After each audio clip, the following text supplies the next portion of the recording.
Hello, and welcome to a beginner series for V-Ray for Houdini, designed to help you get started with the product and start rendering in no time. In this video, I will show you how to create, modify, and apply V-Ray materials to your assets. This will help you understand the proper workflow and introduce you to some of the most common material types. Please take a moment to download our project files linked in the video description, so you can play with the scene in your own time. Now let's get started. Begin by starting the IPR rendering using the shelf button. As you can see, some of the materials are already applied, but we also have gray materials. This is because V-Ray automatically assigns a default material to all objects without materials.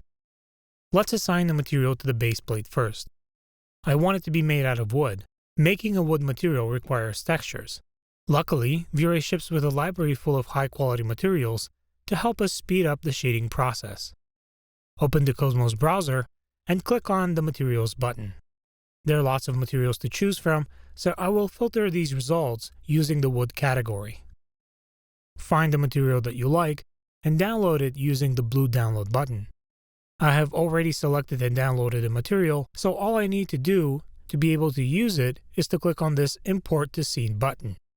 This puts the material in the matte context. This is the Material Builder node that contains the material network itself. Double-click on it to go inside. In this special context, only V-Ray supported nodes are available, which makes it the perfect environment for material building. This particular material is complex, but we don't have to understand how it works to use it. Let's assign it to the base plate. Go one level up, select the material, and drag and drop it on top of the base plate. This added a path to the material on the object itself. Go to the object context, select the base plate, and click on the Render tab. You can see the material path assigned here. Open the frame buffer, draw a region around the base plate, and start IPR rendering. I'm happy with how this looks, so I will move on to the hero asset. This asset is more complex, but the method of assigning a base material to it is the same. Go back to the matte context, hit Tab, and type Builder. Select the V-Ray Builder material. It's important to keep your scene organized, so I will rename it to walking_house_MTL. Drag and drop it onto the hero asset and dive inside. As you can see, there's already a standard V-Ray material connected to the output. Redraw the region around the hero asset this time and select the V-Ray material. The Diffuse tab contains all properties that control the color and opacity of the model. Adjusting the color will automatically update in IPR. The Bump tab groups parameters that add surface details. The Reflection, Coat, and Sheen tabs contain properties that make the material reflective. Adjusting the reflection color to something different than black makes the material reflective. The Refraction and Translucency tabs group parameters that adjust the material's ability to pass light through it. Adjusting the refraction color to white will produce a glass-type material. Let's use some of these parameters to make materials for our hero asset. The hero asset should contain different material types assigned to different parts of the geometry. This asset is loaded as a packed alembic, which can make assigning multiple materials difficult. Luckily, V-Ray has a special utility map that is designed to do just that. Hit the Tab key and type Pattern. Select the V-Ray Pattern ID map. This map reads string attributes from the alembic directly without the need to unpack it first, and assigns IDs to group of named primitives that fit the search pattern. Any string attribute can be used. I have created a custom attribute for this asset named MatName. I will temporarily unpack the geometry and show you the attribute in the viewport as groups to check the names assigned to the primitives. Note that there are two material names that both start with the word glass. We can type a pattern that will select both groups of primitives and assign the same material to them. Revert the changes and go back to the Material Builder. Select the Pattern ID node and enter the name of the attribute. Click on the plus sign 5 times to add new patterns and type the unique names.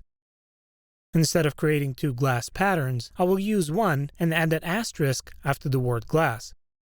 This will select any primitive that start with the word glass. I have 5 patterns, which means that I will need 5 materials. Create a new standard V-Ray material. I will click on this button to hide its inputs, just to make the node smaller, and duplicate it 5 times by holding the Alt key while dragging. Now we need a multi-ID material. Hit Tab and type Multi. Then select the V-Ray multi-ID material. Connect the pattern ID output to the MTL_ID_gen input. Add 5 material slots by clicking on the plus sign.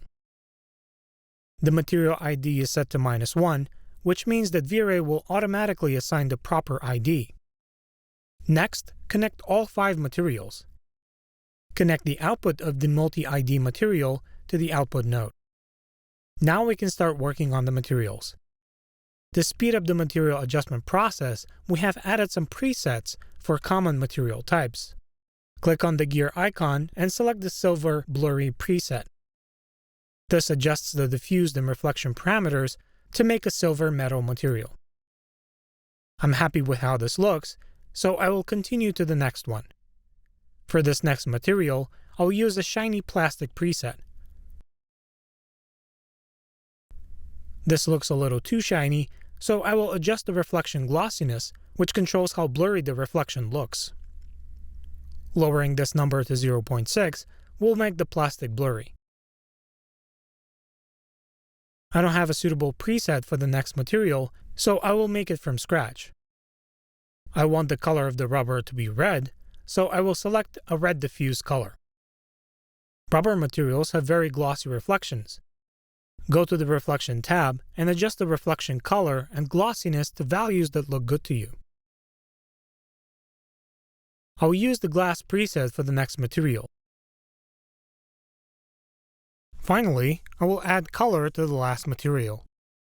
This is supposed to look like a solar cell, so I will adjust the color to dark blue, and I will add some reflection color and glossiness.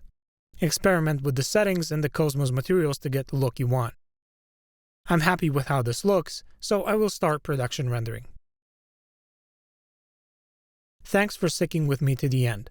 By now, you should have learned enough to be able to create and assign your own materials. Make sure to take a look at the rest of the videos from our Getting Started series, or check our blog and documentation for more product tips and tricks. I hope you found this tutorial useful. See you soon.